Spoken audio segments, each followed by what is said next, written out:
Okay, I am ready to pull the valve cover off. I got it free.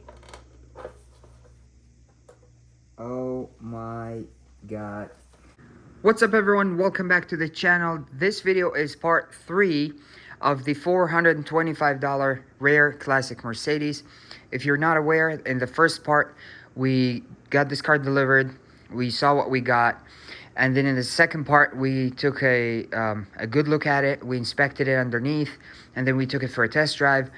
And then in this part, we're gonna fix everything that's mechanically wrong with it, and that's all these parts. I'll go over them in a second.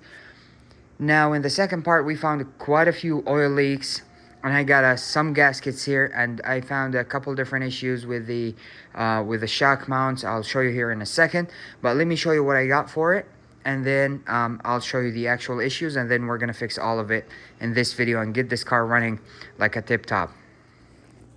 Okay, so first thing is the shock mounts. The shock mounts on these are cracked, and these are known to shoot through the hood on these cars. I'll show you a picture on the screen.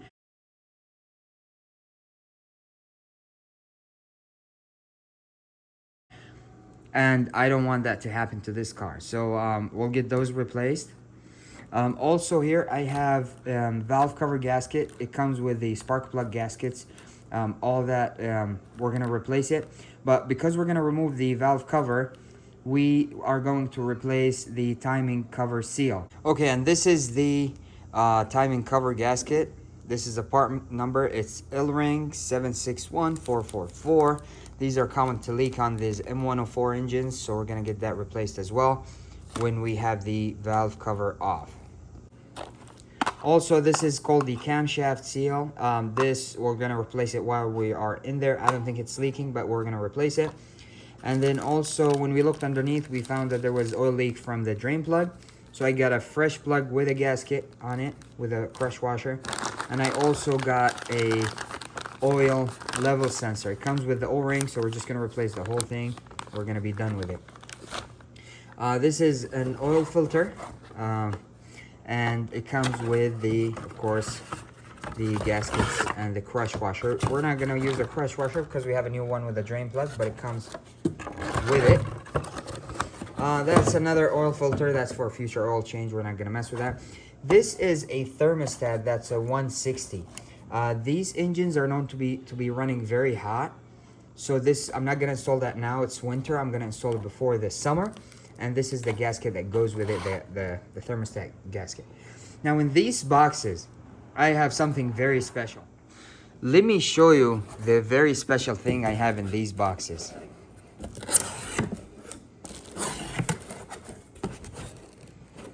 I do have a Eurospec turn signals. So we're gonna get rid of the ugly orange turn signals, and Eurospec turn signals are going to be going in there, but we're going to be saving those for the detail video, because I'm going to detail the car in another video, and I'm going to detail the interior and get it looking really nice.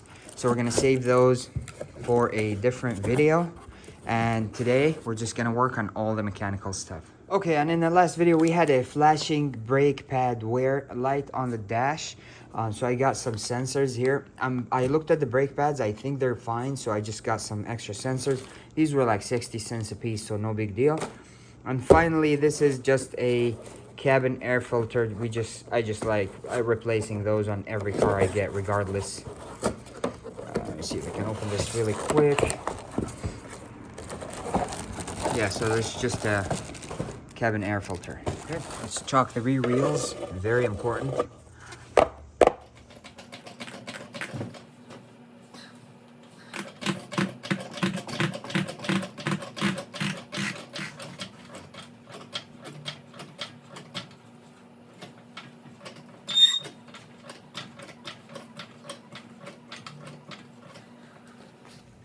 Okay, so I got my drain pan ready here, and I will drain the oil and then replace and clean around the oil level sensor. So I'm just gonna unplug the oil level sensor. Just pulls right out. I'm gonna get that cleaned with some brake fluid cleaner. Okay, I'll clean this plug.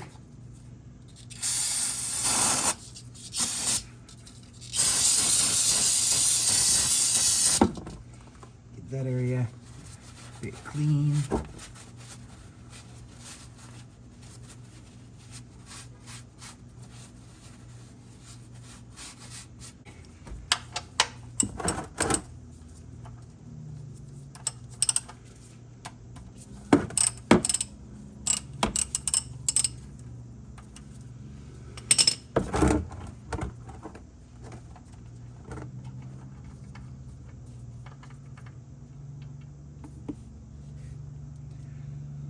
Okay, well, this is not the right plug. I don't know if the threads are stripped or not, but this is definitely not the right plug.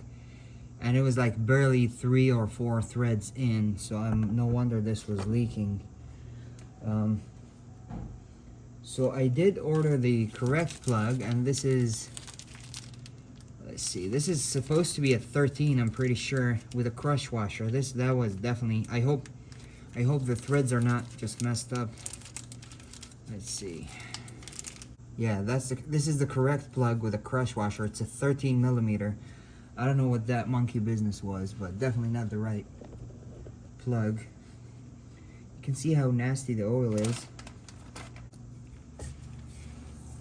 Okay, meanwhile, I'll try and remove the oil sensor.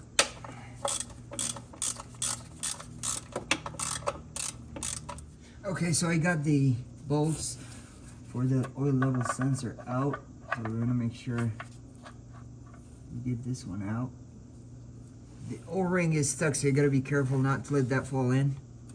So we got the O-ring, and see, the issue with this, it was not just leaking from the O-ring, it was leaking through here from the inside of it. So that's why I'm replacing the whole thing. Yeah. Okay. So that goes to the trash. I'm just gonna let it drain.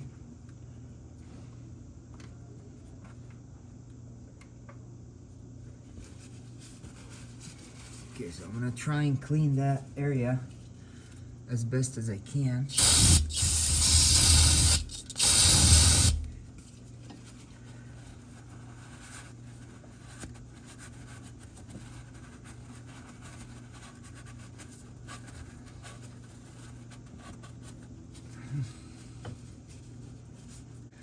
So here's the new oil level sensor with a new O-ring. So I'm gonna lubricate with I got some silicone spray. I'm just gonna spray the O-ring, and then this one simply just goes right back in.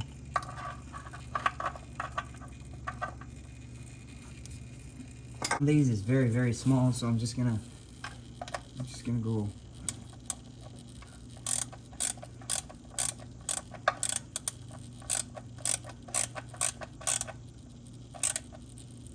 Very small torque.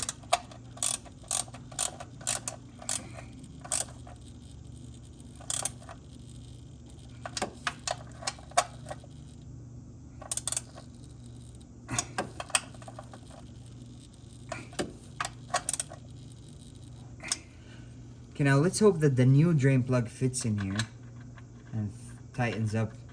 I hope it's not stripped. That would be very not good. I hope it is still good. That doesn't feel good.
That's great news. Perfect. It tightened up, no issues, it didn't spin. That is just awesome. I think we just fixed 2 leaks down here very, very easily. That is awesome. Just gonna spray this, wipe it off. I'm gonna call this down here complete. That's awesome.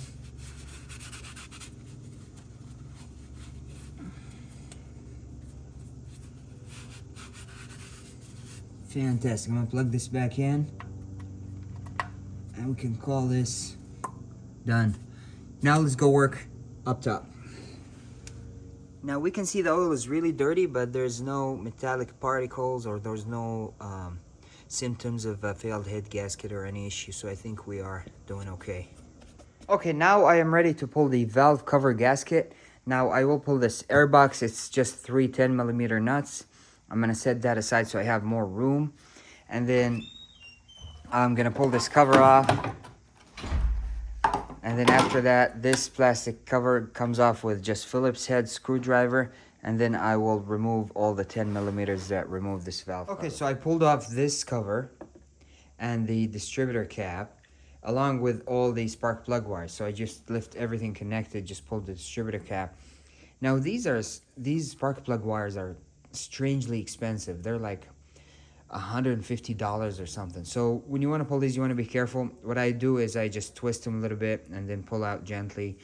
I don't muscle them, you know, manhandle them or anything. So before I put this back, I'm gonna lightly sand all the contact pieces and spray them with contact enhancer. Now meanwhile, as you can see down here, that's where the gasket sits, between this piece and the block. And right underneath there is just cooked with oil, as you can see. I mean, it's really bad. So that seal needs to be replaced. So right now I can get on with removing the valve cover. A bunch of 10mm, I'm just gonna go crazy, remove all of them. And in the inside there's a 1, 2, 3, 4, and then all the ones around. I'm gonna just pull this right out, and we'll see how the engine looks like on the inside. Okay, I am ready to pull the valve cover off. I got it free. Oh my God. This is the best thing I've seen since I got this car. Look how clean the valve cover gasket. It's a shame that it's leaking and I have to replace it, but oh my goodness.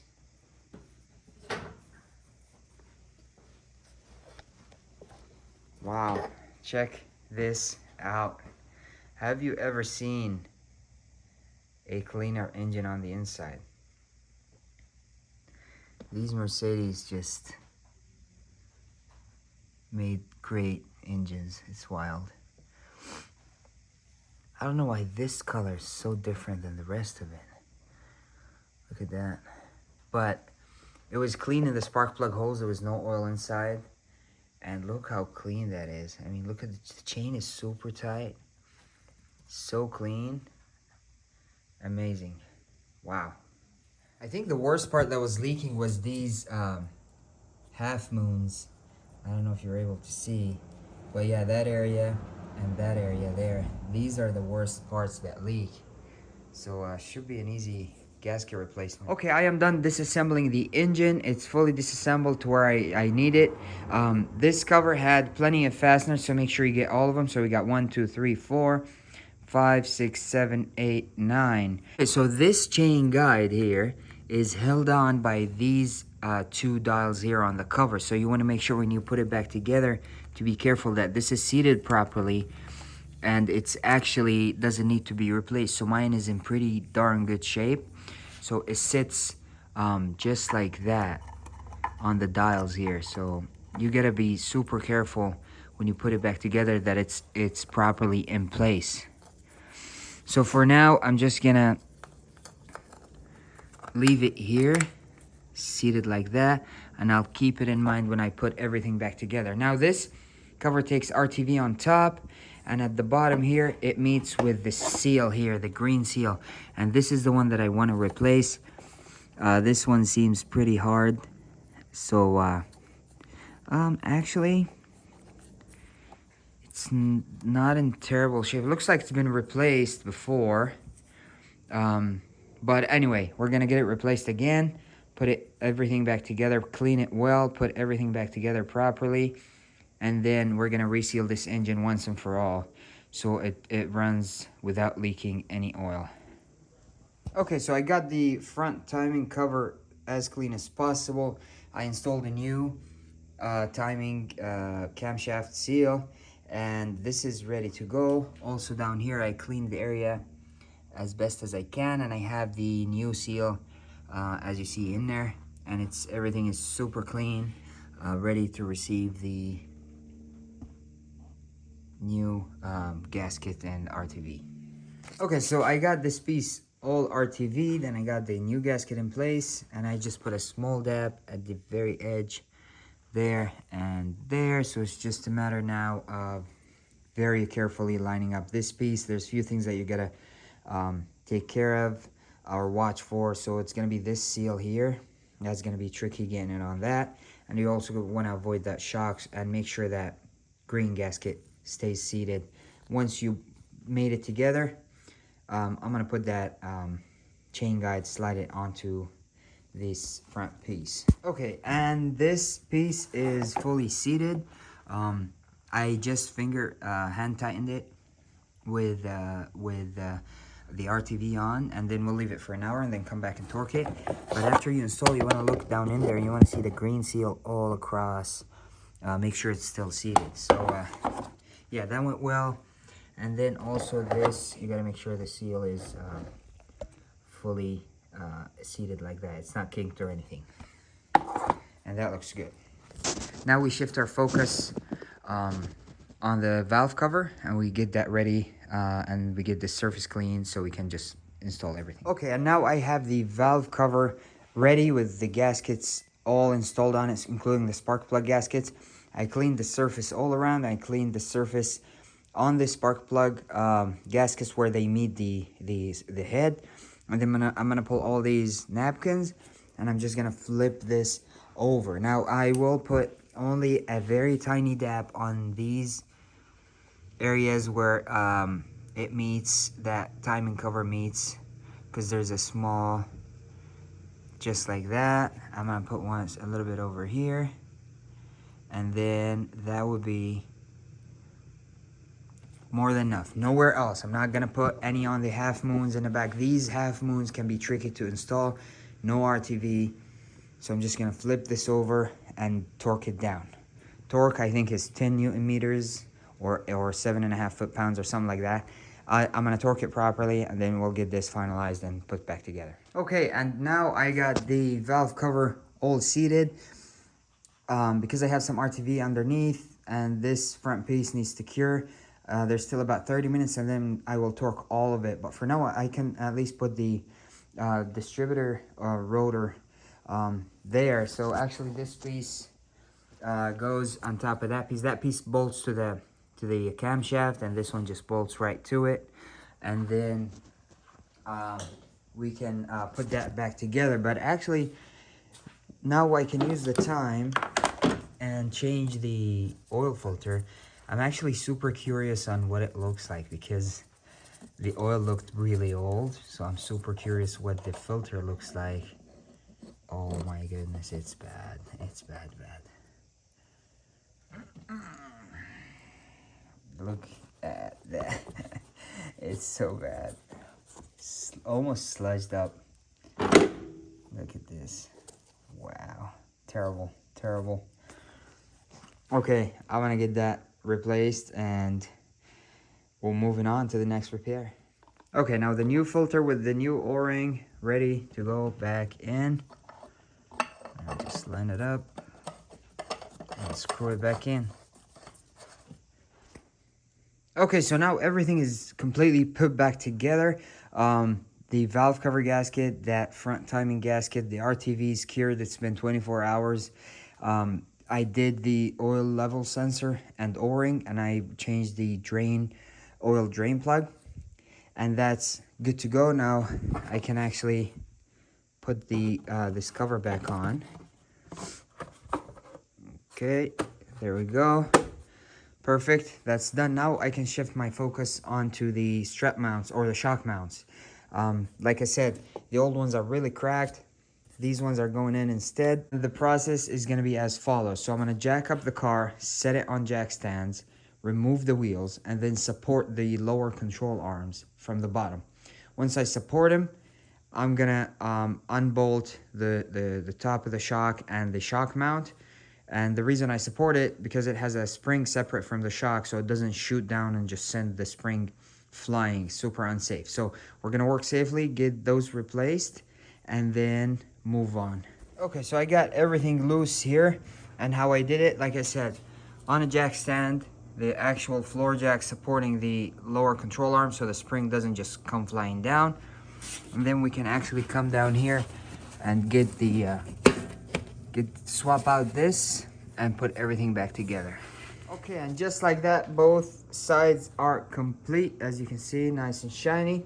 So that's out of the way. I don't want, this is very critical failure, and I don't want it to pop up and damage the hood one day. However, the old ones didn't look too bad. Like this one looks very cracked on the outside, super cracked. But if you look through the inside, there's absolutely no signs of damage, which is good, you know, but being safe is better than just waiting for it to fail. So, okay, now after that, we gotta replace the cabin air filter, so that's over there. So let's get working on that. Wow, so I just opened up this cover off of the cabin air filter, and look at that. I'm pretty sure this is not healthy to breathe. It hasn't been replaced in a long time. This is a new one. So I'm gonna vacuum all this debris, get this out, install this one, and just put the panel back on. It goes on with 3 clips at the bottom, there, and 2 screws in the middle of it. Okay, and that is now ready. I got all the leaves removed and everything cleaned up nicely, and the new filter in. That's going to the trash. So this is simply just drops in, and then clips with these 3 clips right here, 1, 2, 3. And then these 2 screws go over there and over there, and we'll be done. Okay, so one thing I want to show you is that this is called the EHA, electro-hydraulic fuel actuator. This is common to leak on these engines, especially this K-tronic Bosch fuel system. So I will remove it. There's 2 O-rings behind it. I will remove it, see if the O-rings are worn out. I'm going to replace them and then put it back. And if it still leaks, I'm going to have to replace the whole thing. It is not cheap, so hopefully it's the O-rings. But anyways, I'm going to get it removed and see how the O-rings look underneath. Take a look. Okay, I have my O-ring kit here, and I pulled the old O-rings, and I found the matching size. And yeah, so I'll throw these in and see what happens. Okay, so an O-ring actually did not fix the issue of this. The whole thing needs to be replaced. It's cracked right underneath. I set the phone, and I watched it leak, so check this out. I'll turn on the ignition now.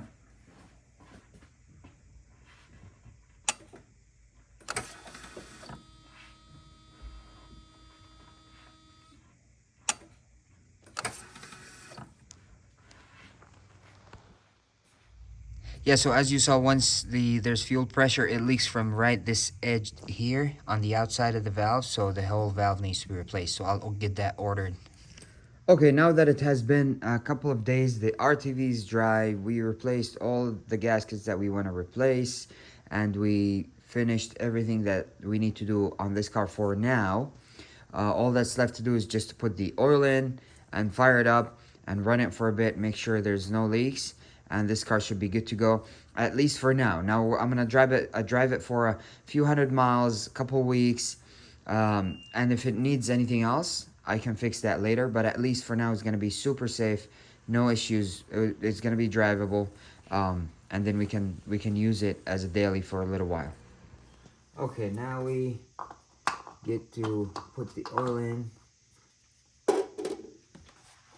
and then we can turn the car on. Okay, let's see. There it goes.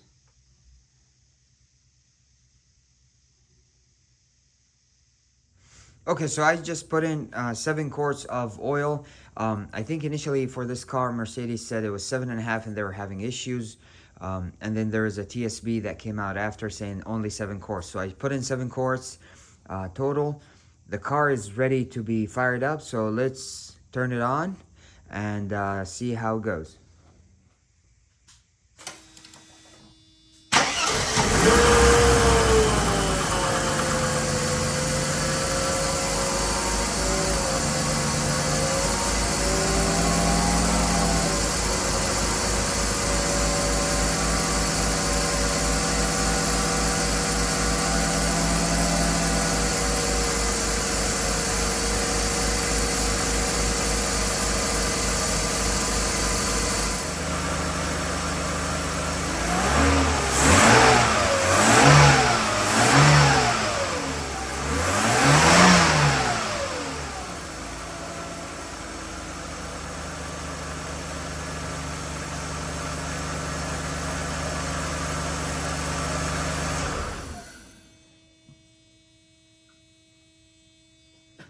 Okay, now the car has sat. Let's check the oil level.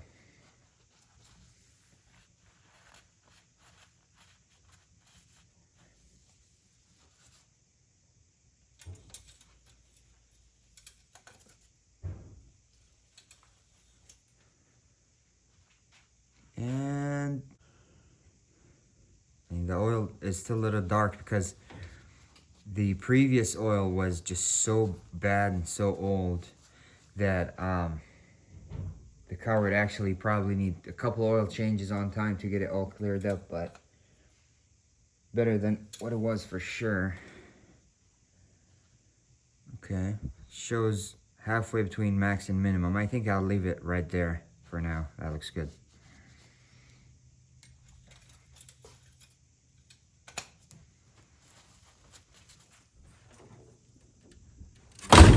Okay, and that's everything I wanted to fix on the Mercedes for now.